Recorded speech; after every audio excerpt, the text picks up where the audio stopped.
falou agora a respeito de mercado de soja, e o mercado da soja acaba também absorvendo boa parte dessas questões que a gente abriu aqui o Agricultura BR. E para falar sobre o tema, nós vamos conversar ao vivo pela internet com Marcos Araújo, que participa desta edição de Agricultura BR aqui no Canal do Boi.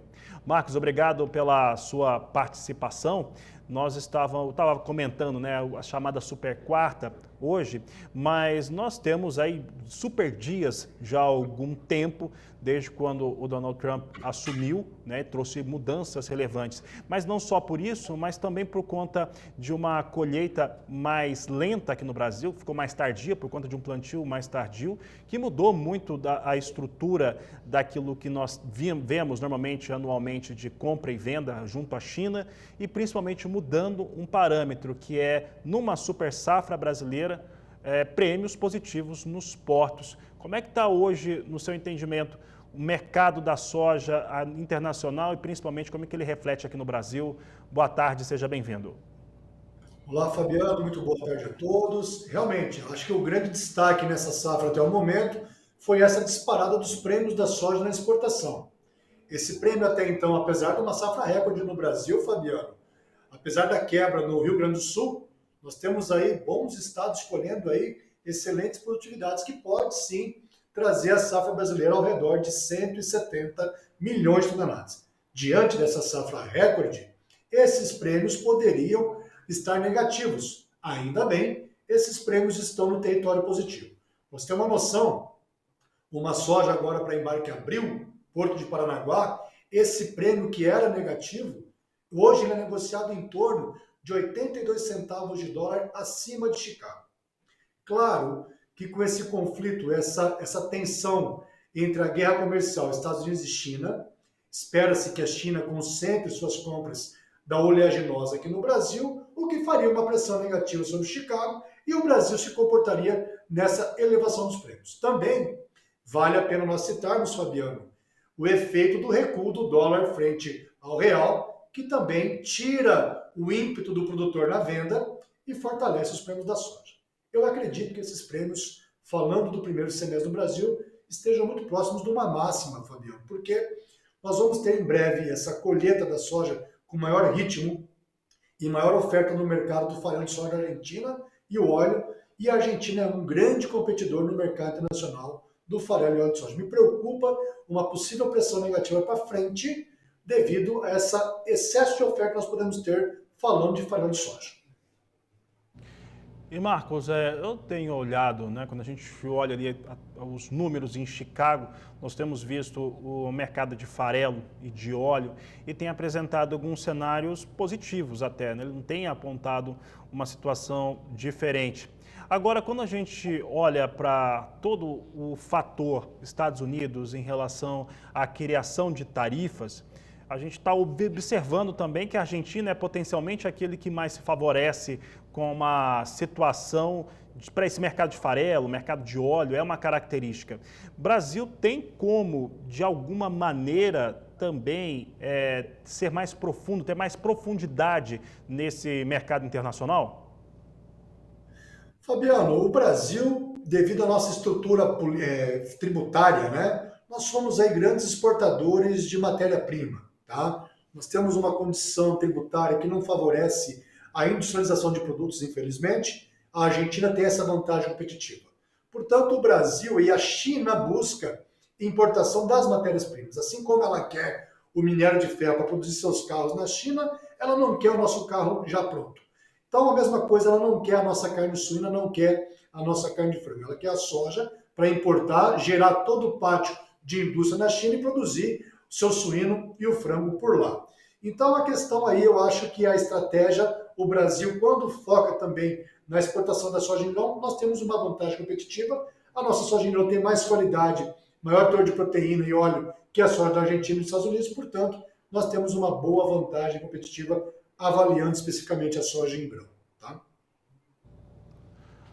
Marcos, e agora falando um pouco a respeito do que nós temos hoje de números no Brasil, a programação de navios no país, o chamado line-up, ele tem mostrado um embarque realmente muito expressivo e que particularmente, pelo que eu vi da parcial da Secretaria de Comércio Exterior, na segunda-feira, parece que é impossível alcançar esse número. Eu até gostaria de questioná-lo se é viável. Mas são 16 milhões de toneladas. A ANEC, nesta semana, ela trouxe também esse número de 16 milhões de toneladas de estimativa e, pelo que eu vi ali, pelo menos 10 milhões, o destino é China. Bom, a gente já não conseguiu cumprir esse line-up no mês de fevereiro. Ele ficou abaixo daquilo que deveria ser, acho que estava acima de 12, foram uns 9 milhões de toneladas embarcadas. Exportamos 6,4 em fevereiro, Fabiano. Isso é exportação do Brasil. Não chegou nem a 9, não acreditava que chegava perto de 9. E esses embarques eles vão ficando, vão protelando. Né? Isso significa também alguns custos maiores. O que é este cenário de estar programado, de não estar conseguindo fazer as entregas nos prazos certos? O que isso representa de pressão de preço interno aqui no Brasil? Isso tem alguma representatividade?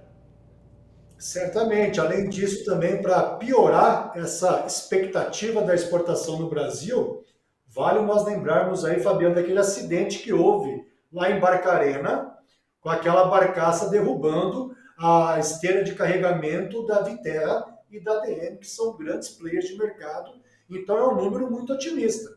Tá? No mês passado, dados da Comex, o Brasil, Fabiano, ele exportou de soja 6,4 milhões de toneladas. Os nossos números recordes de exportação, Fabiano, olhando aqui no meu histórico, nós exportamos aí, para você ter uma noção, em maio de 2023, 15,6 milhões de toneladas. Eu não acredito que nós devemos exportar desse line-up. Provavelmente muita coisa vai ser postergado para o mês de abril. Fabiano, nós temos um potencial de trabalho com uma exportação de março em torno de 14,6. Um programa total de janeiro a dezembro de 2025 na casa de 105,7 milhões de toneladas. O nosso quadro de oferta e demanda da Agrinvest para o Brasil para a soja, com uma produção de 170, nós vamos terminar o estoque final do ano, dia 31 de dezembro, com 7,7 milhões de toneladas, 5 milhões a mais do que na temporada anterior. Portanto, hoje, quando a gente fala de exportação, Fabiano, nós temos que falar da China. Dados de janeiro e fevereiro, 77,7% do que o Brasil exportou de soja até agora teve como destino a China, Fabiano. Marcos, e aí você comentou sobre China. Aqui nós temos o peso da programação, daquilo que os navios vão ter um custo para eles estarem parados, nós temos um custo interno também bastante elevado de logística. Enquanto os chineses, eles estão fazendo aquisições e essas aquisições elas também têm ali uma programação para a chegada. A China ela já sediou um pouco mais os Estados Unidos do que aquilo que a gente espera que ocorra em fevereiro, em março, exatamente porque o Brasil estava com um volume mais baixo de soja para entregar. O que esse atraso na nossa programação representa para o nosso principal destino, no caso China? Vamos lá, Fabiano. A China, grosso modo, ela tem que estar comprando cerca de 2 milhões de toneladas por semana para poder estar atendendo a sua demanda de soja, tá? 2 milhões de toneladas por semana. Esse atraso de soja que houve no Brasil repercutiu no menor processamento na China, menor oferta de farelo. A margem da indústria processadora de soja na China chegou a ter um lucro de $90 por tonelada, Fabiano. Hoje, agora, para abril, maio, essa margem cai para $20 por tonelada. Então, essa redução da margem da indústria chinesa tira esse ímpeto de pagar prêmios mais caros para frente, maio em diante, e também, Fabiano, a margem do suinocultor chinês, que é muito importante nós observarmos. Para falarmos de soja no Brasil, nós temos que falar da suinocultura chinesa. E hoje, infelizmente, o suinocultor chinês trabalha com uma margem zerada. Tira o poder de compra do chinês. Marcos Araújo, para encerrarmos aqui a nossa conversa, a nossa entrevista, nós temos visto bons volumes de vendas no Brasil. O sojicultor está vendendo, as traders estão vendendo. E isso ocorre, né, de uma maneira como a gente começou, abril, de uma maneira extraordinária, né, bastante incomum com prêmios positivos nos portos em tempo de super safra. E um mês antes mês de abril, né, aqueles últimos dias de abril, em que o produtor rural, boa parte deles tem muitos vencimentos, tem muita conta para pagar. Qual que é a indicação que vocês têm dado para o produtor que tem este cenário e o produtor que tem capacidade também de conseguir ficar com parte dessa soja, um volume maior, e vender posteriormente? Qual que são as indicações que vocês estão levando a esse sojicultor? Beleza, Fabiano. Então é importante lembrarmos os pagamentos 30 do 3, 30 do 4. É necessário, então, o produtor está vendendo para honrar esses compromissos financeiros. Para aquele produtor que esteja capitalizado, quando você olha Chicago em novembro, tá? A $10 e 10 o bushel, e você jogar com uma valorização do prêmio no Brasil, principalmente visando o mercado interno, seria você fazer a operação que nós chamamos custo e carrego. Mantenha a soja no armazém, tome cuidado com a questão de qualidade do grão, vende Chicago em novembro e vende dólar futuro e aposta na valorização do prêmio aqui no Brasil. Essa operação, obedecendo o histórico, com a escassez da soja ao longo do segundo semestre, faz sentido apostarmos nessa valorização. Estratégia custo e carrego. Marcos, mas eu vou ficar com a soja no armazém, vou fechar o olho para o mercado e vou vender essa soja só em outubro. Você está fazendo uma especulação. Se você não fizer o seu hedge, não fizer um gerenciamento do risco de preço, está jogando com a sorte aí. Tomara que esse dólar volte e aí para poder justificar essa estratégia. Senão é uma especulação, Fabiano.